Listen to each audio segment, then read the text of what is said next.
आप यहाँ से कुरुक्षेत्र जाते हो, चंडीगढ़ जाते हो, या बरवाला से रोहतक जाते हो, 2-2.5 घंटे बस में से अंतर लगे।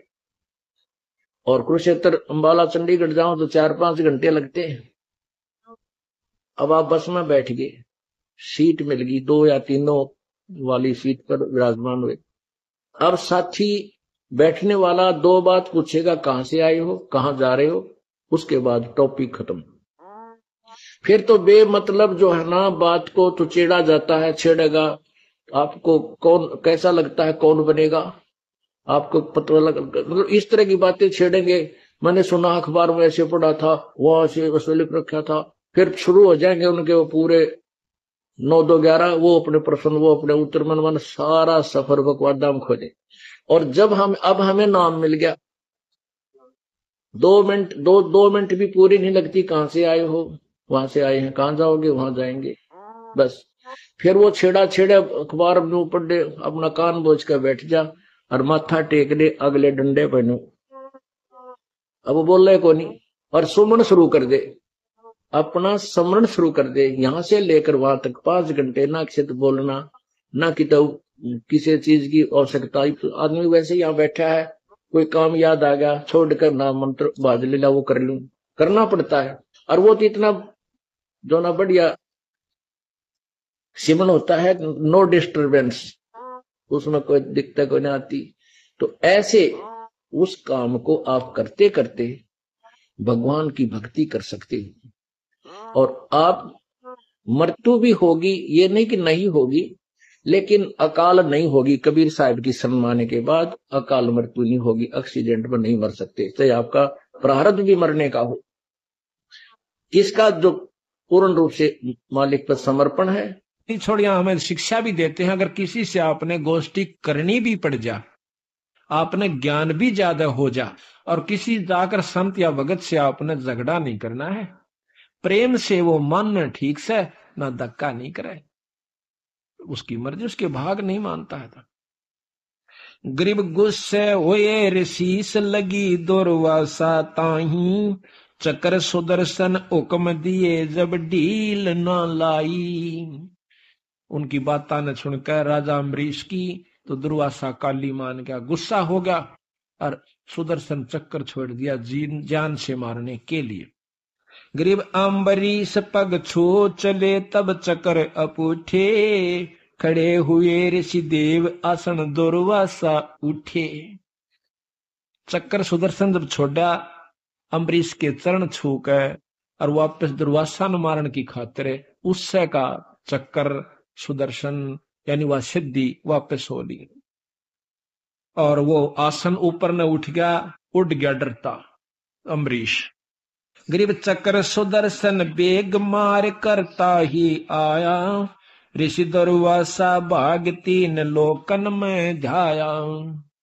गरीब किन्हें न राख्या श्याम भक्ति का द्रोही दारा, अम्बरीश स्थान गए साहेब दरबारा।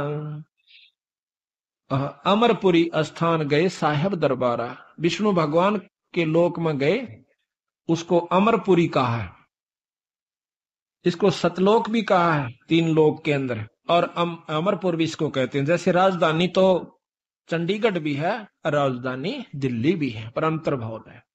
ये भी अमरलोक है, लेकिन ये कब तक अमर है, सतलोक है। और सतलोक जो बंदी छोड़ का है वो कभी नष्ट नहीं होता, वो भी सतलोक है। गरीब किन्हें न राख्या श्याम भक्ति का द्रोही दारा, अमरपुरी स्थान गए साहेब दरबारा। साहेब भगवान को कहते हैं संत। गरीब जहां बैठे विश्वनाथ विशंबर कृष्ण मुरारी, गण गंधर्व सुर संत मजलिस है अधिका भारी। वहां पर देवता बैठे, गण बैठे, गंधर्व बैठे, बहुत लंबी सभा बैठी, और वहां अम्बरीश जो आंडी पा क्या फिरा करता, हाथ जोड़ कर नो कंप खड़ा खड़ा नो करे, महाराज मनो बचा दे, हे महाराज मनो बचा दे। और कदे तो दुर्वासा की तूती बोल रही थी। गरीब जहां बैठे विश्वनाथ विशंबर कृष्ण मुरारी, गण गंधर्व सुर संत मजलिस है अधिका भारी। गरीब जहां ऋषि करी फैलाद चकर मोय मारत आवे, मैं आया तुम श्याम विशंबर नाथ छुटावे। ग्रीव बोझे विशंबर नाथ चकर क्यों चोट चलाई। क्या गुस्ताखी कीन कथा मोए बेग सुनाई। के गुस्ताखी करी आपने, जल्दी बताओ। विष्णु भगवान पूछे है अम्बरीश से, ना उससे दुर्वासा से।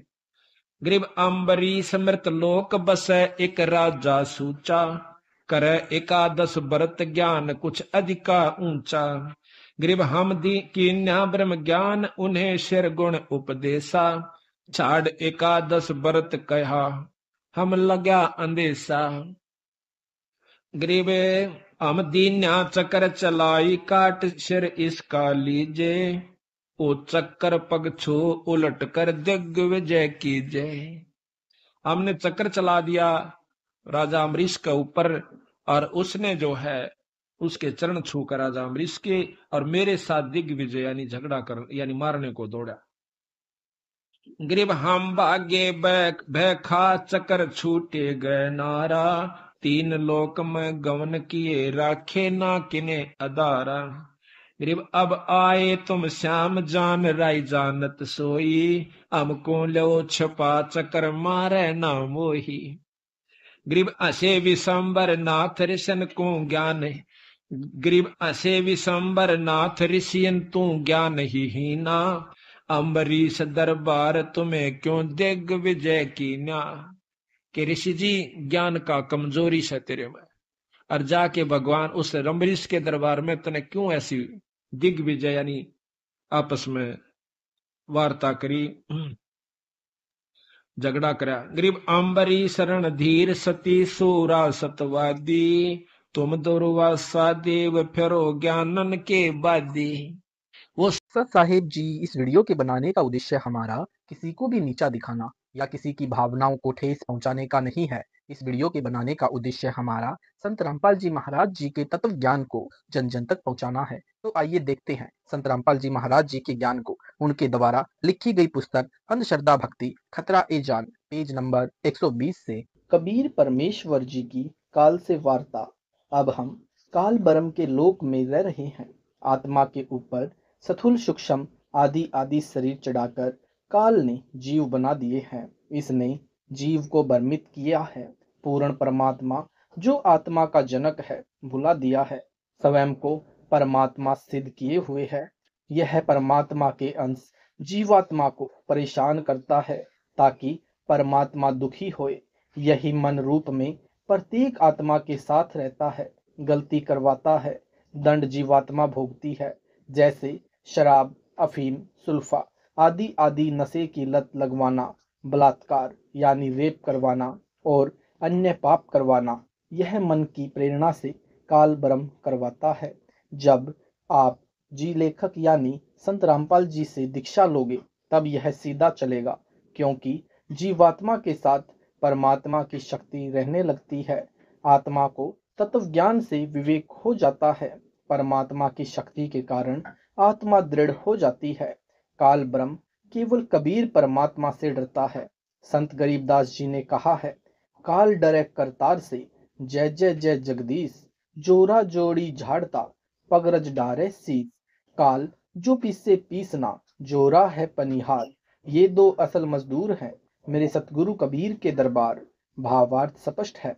परमात्मा कबीर जी हमारी आत्मा को काल जाल से निकालने के लिए प्रयत्न कर रहे हैं।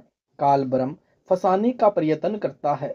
आगे के प्रकरण में प्रत्यक्ष प्रमाण है। सर्वप्रथम परमेश्वर ने सर्व ब्रह्मांडों तथा प्राणियों की रचना की और अपने लोक में विश्राम करने लगे।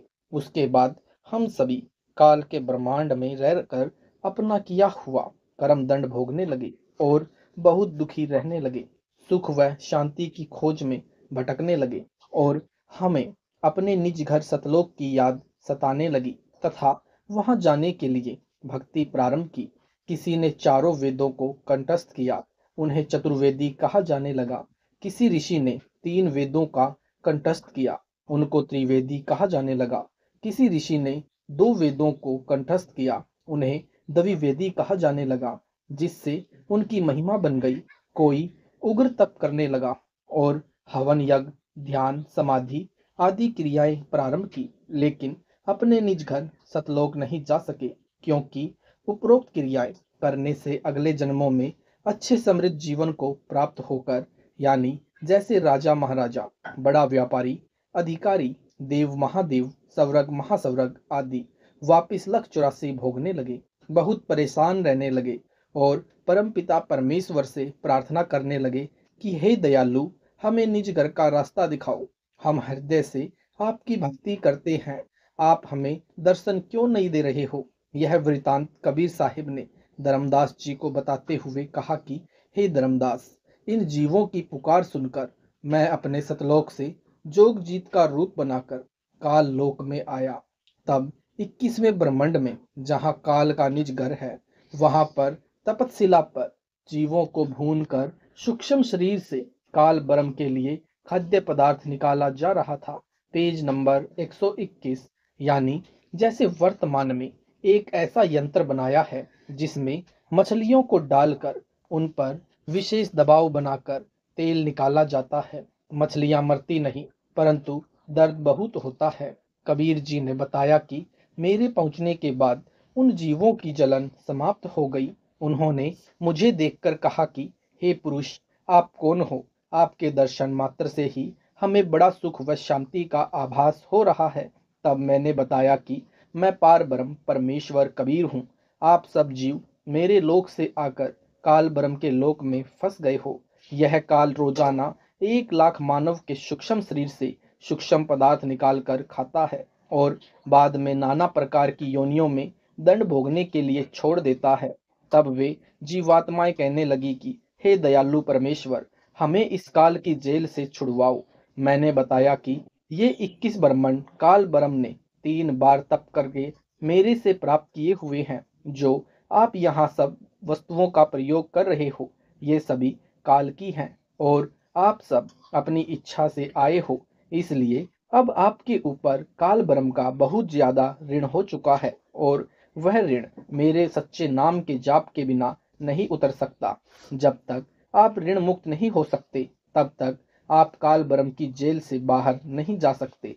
इसके लिए जिस समय आपको पृथ्वी पर मानव जीवन प्राप्त हो, उस समय आपको मुझसे नाम उपदेश लेकर भक्ति करनी होगी। तब मैं आपको छुड़वा कर ले जाऊंगा।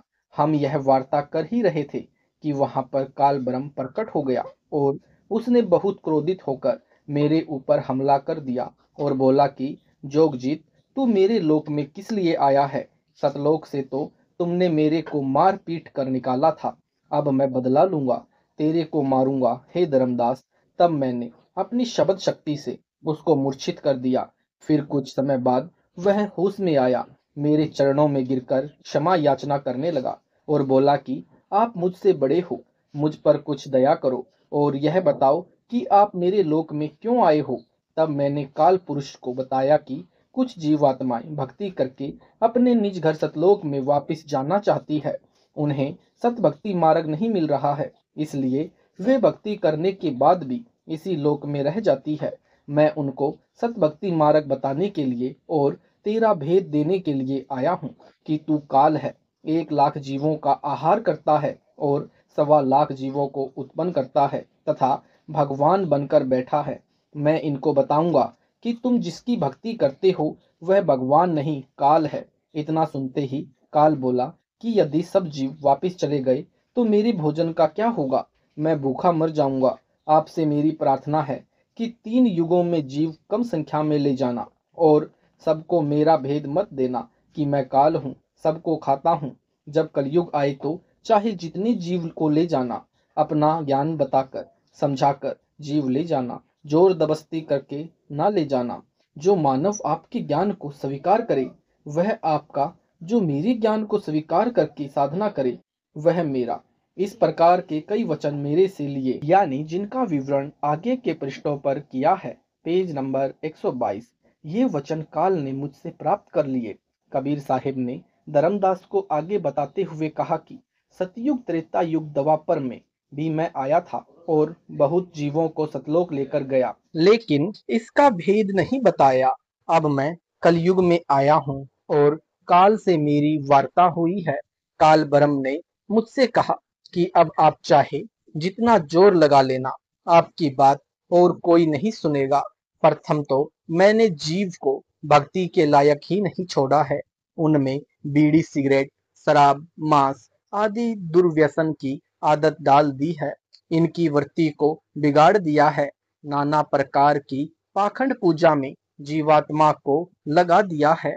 दूसरी बात यह होगी कि जब आप अपना ज्ञान देकर वापिस अपने लोक में चले जाओगे, तब मैं यानी काल अपने दूत भेजकर आपके नाम यानी कबीर पंथ से 12 पंथ चलाकर जीवों को भ्रमित कर दूंगा, और भी अनेक नकली पंथ अपने काल दूतों से चलाऊंगा, जिस कारण से वे महिमा तो सतलोक की बताएंगे, आपका बताया ज्ञान कथेंगे, लेकिन नाम जाप मेरा करेंगे, जिसके परिणाम स्वरूप मेरे ही भोजन बनेंगे। यह बात सुनकर कबीर साहिब ने कहा कि आप अपनी कोशिश करना, मैं सतमार्ग बताकर ही जीवों को वापिस ले जाऊंगा, और जो मेरा ज्ञान सुन लेगा वह तेरा बहकावे में कभी नहीं आएगा। सतगुरु कबीर साहिब ने कहा कि हे निरंजन, यदि मैं चाहूं तो तेरे सारे खेल को क्षण भर में समाप्त कर सकता हूं, परंतु ऐसा करने से मेरा वचन भंग होता है। यह सोचकर मैं अपने प्यारे हंसों को यथार्थ ज्ञान देकर शब्द का बल प्रदान करके सतलोक ले जाऊंगा। और कहा कि कह कबीर सुनो धर्मराया, हम संखो हंसा पद परसाया, जिन लिन्हा हमरा परवाना, सो हंसा हम किए अमाना। भावार्थ, परमेश्वर कबीर जी ने कहा कि हे धर्मराय यानी काल ब्रह्म, जिन प्राणियों ने हमारा ज्ञान सुनकर दीक्षा ली, उन संख्यों भक्तों को हमने यानी मैंने तथा मेरे भेजे संतों ने उस परम पद को प्राप्त कराया, जहां जाने के पश्चात कभी संसार में लौटकर नहीं आते। उनको यानी अमन चैन यानी परम शांति प्रदान कर दी। काल ने फिर कहा कि यानी पवित्र कबीर सागर में जीवों को भूल भुलैया में डालने के लिए तथा अपनी भूख को मिटाने के लिए तरह तरह के तरीकों का वर्णन। दवा 10 पंथ करूं मैं साजा, नाम तुम्हारा ले करूं आवाजा, दवा 10 यम संसार पठो, नाम तुम्हारे पंथ चले हो। प्रथम दूत मम प्रगटे जाई, पीछे हंस तुम्हारा आई, यही विधि जीवन को भरमाऊं, पुरुष नाम जीवन समझाऊं। दवा 10 पंथ नाम जो ले है, सो हमरे मुख आन समय है, कहा तुम्हारा जीव नहीं माने, हमारी ओर हुए बात बखाने, मैं दृढ़ फंदा रची बनाई, जामे जीव रहे उलझाई। देवल देव पासान पुजाई, तीर्थ वर्त जब तप मन लाई, यज्ञ होम अरु नेम अचारा, और अनेक फंद में डारा, जो ज्ञानी जाओ संसारा, जीव न माने कहा तुम्हारा। Page number 123। सतगुरु वचन, ज्ञानी कहे सुनो अन्यायी, काटो फंद जीव ले जाई, जेतिक फंद तुम रचे विचारी, सत्य शब्द ते सबे बिंडारी, जोन जीव हम शब्द दृढ़ावे, फंद तुम्हारा सकल मुकावे, चौका कर परवाना पाई, पुरुष नाम तिहि देव चिन्हाई, ताके निकट काल नहीं आवे, सिंधी देखी ताके सिर नावे। उपरोक्त विवरण से सिद्ध होता है कि जो अनेक पंथ चले हुए हैं, जिनके पास कबीर साहिब द्वारा बताया हुआ सत भक्ति मार्ग नहीं है, ये सब काल प्रेरित है। अतः बुद्धिमान को चाहिए कि सोच विचार कर भक्ति मार्ग अपनाए, क्योंकि मनुष्य जन्म अनमोल है, यह बार बार नहीं मिलता। कबीर साहिब कहते हैं कि कबीर मानुष जन्म दुर्लभ है, मिले न बारंबार, तरवर से पत्ता टूट गिरे, बहुर न लगता डार।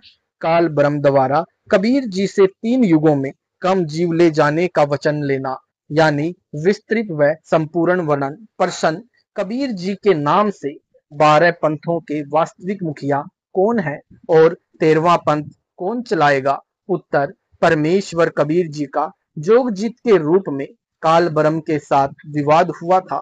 वह सप्तम वेद बोध पृष्ठ 117 से 122 तक तथा अनुराग सागर 60 से 67 तक है। परमेश्वर कबीर जी अपने पुत्र जोगजीत के रूप में प्रथम बार काल के प्रथम ब्रह्मांड में प्रकट हुए, जो 21वां ब्रह्मांड है, जहां पर तपतशिला बनी है। काल ब्रह्म ने जोगजीत के साथ झगड़ा किया, फिर विवश होकर चरण पकड़कर क्षमा याचना की तथा प्रतिज्ञा करवाकर कुछ सुविधा मांगी। नंबर 1, तीनों युगों यानी सत्ययुग, त्रेता युग, द्वापर युग में थोड़े जीव पार करना। नंबर 2, जोर जबरदस्ती करके जीव मेरे लोक से न ले जाना। नंबर 3, आप अपना ज्ञान समझाना। जो आपके ज्ञान को माने वह आपका और जो मेरे ज्ञान को माने वह मेरा। नंबर 4, कलयुग में पहले मेरे दूत प्रकट होने चाहिए, पीछे आपका दूत जाए। नंबर 5, त्रेता युग में समुद्र पर पुल बनवाना। उस समय मेरा पुत्र विष्णु रामचंद्र रूप लंका के राजा रावण से युद्ध करेगा, समुद्र रास्ता नहीं देगा। नंबर 6, द्वापर युग में बोध शरीर त्याग कर जाऊंगा। राजा इंद्रदमन मेरे नाम से यानी जगन्नाथ नाम से समुद्र के किनारे मेरी आज्ञा से मंदिर बनवाना चाहेगा। Page number 124। उसको समुद्र बाधा करेगा, आप उस मंदिर की सुरक्षा करना। परमेश्वर ने सर्व मांगे स्वीकार कर ली और वचनबद्ध हो गए।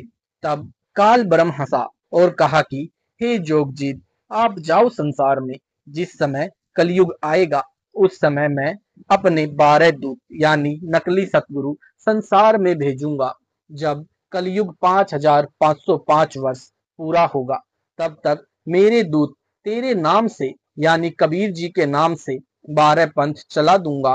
कबीर जी ने जोगजीत रूप में कहा, काल ब्रह्म से कहा था कि कलयुग में मेरा नाम कबीर होगा और मैं कबीर नाम से पंथ चलाऊंगा। इसलिए काल ज्योति निरंजन ने कहा था कि आप कबीर नाम से एक पंथ चलाओगे तो मैं यानी काल कबीर नाम से 12 पंथ चलाऊंगा।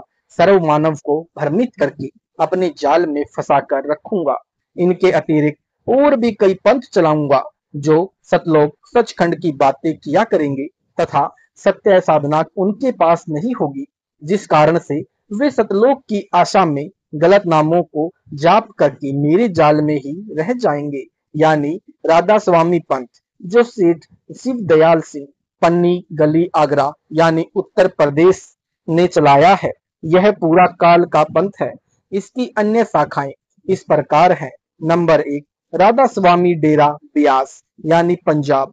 नंबर 2, डेरा सच्चा सौदा सिरसा तथा जगमाल वाली तहसील कालावाल जिला सिरसा यानी हरियाणा में। नंबर 3, जय गुरुदेव यानी श्री तुलसीदास वाला पंथ मथुरा यानी उत्तर प्रदेश में। नंबर 4, डेरा विनोद जिला भिवानी यानी हरियाणा में। नंबर 5, सावन कृपाल पंथ यानी दिल्ली में। नंबर 6, ठाकुर सिंह राधा स्वामी पंथ।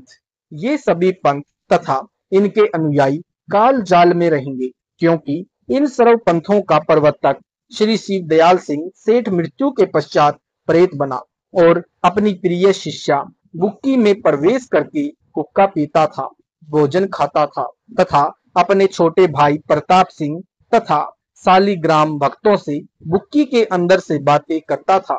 जब तक भक्तमती बुक्की जीवित रही तब तक सेठ शिव दयाल जी उसके शरीर में रहे। प्रमाण जीवन चरित्र स्वामी जी महाराज यानी श्री शिव दयाल सिंह, लेखक यानी सेठ प्रताप सिंह यानी स्वामी जी का छोटा भाई, आगरा यानी उत्तर प्रदेश। विचार करें, जिस पंथ का मुखिया ही प्रेत बना, जो साधना वह करता था वही साधना उपरोक्त उसकी शाखाओं के अनुयायी तथा संत करते हैं, उनके भी यही दशा होगी। परमात्मा कबीर जी की बताई काल वार्ता सत्य है, उसका यह प्रत्यक्ष प्रमाण है, क्योंकि ये सब सतलोक यानी सचखंड की बातें करते हैं, जाप नकली नामों का करते हैं, इसलिए काल जाल में ही रहेंगे।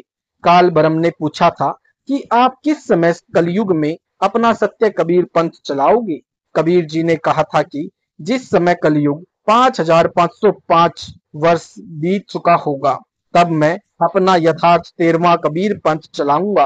काल ने कहा कि उस समय से पहले मैं पूरी पृथ्वी के ऊपर शास्त्र विधि त्याग कर मनमाना आचरण करवाकर शास्त्र विरुद्ध ज्ञान बताकर झूठे नाम तथा गलत साधना के अभ्यस्त कर दूंगा। Page number 125। जब तेरा 13वां अंश आकर सत्य कबीर पंथ चलाएगा, उसकी बात पर कोई विश्वास नहीं करेगा, उल्टे उसके साथ झगड़ा करेंगी। कबीर जी को पता था कि जब कलयुग के 5505 वर्ष पूरे होंगे, यानी सन 1997 में। तब शिक्षा की क्रांति लाई जाएगी, सर्व मानव अक्षर ज्ञान युक्त किया जाएगा। उस समय मेरा दास सर्व धार्मिक ग्रंथों को ठीक से समझकर मानव समाज के रूबरू करेगा।